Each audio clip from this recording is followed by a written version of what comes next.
عروہ نے خبر دی اور انہیں عائشہ رضی اللہ عنہا نے خبر دی کہ رسول اللہ صلی اللہ علیہ وسلم ایک مرتبہ رمضان کی نصف شب میں مسجد تشریف لے گئے اور وہاں تراویح کی نماز پڑھی۔ کچھ صحابہ رضی اللہ عنہم بھی آپ صلی اللہ علیہ وسلم کے ساتھ نماز میں شریک ہو گئے۔ صبح ہوئی تو انہوں نے اس کا چرچا کیا، چنانچہ دوسری رات میں لوگ پہلے سے بھی زیادہ جمع ہو گئے اور آپ صلی اللہ علیہ وسلم کے ساتھ نماز پڑھی۔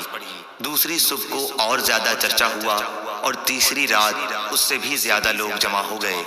آپ نے اس رات بھی نماز پڑھی اور لوگوں نے آپ کی اقتدا کی۔ چوتھی رات کو یہ عالم تھا کہ مسجد میں نماز پڑھنے آنے والوں کے لیے جگہ بھی باقی نہیں رہی تھی، لیکن اس رات آپ صلی اللہ علیہ وسلم برآمد ہی نہیں ہوئے بلکہ صبح کی نماز کے لیے باہر تشریف لائے۔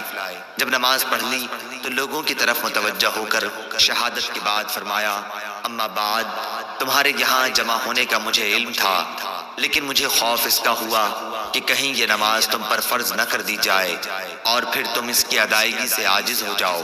چنانچہ جب نبی کریم صلی اللہ علیہ وسلم کی وفات ہوئی تو یہی کیفیت قائم رہی۔ صحیح بخاری حدیث نمبر 2012۔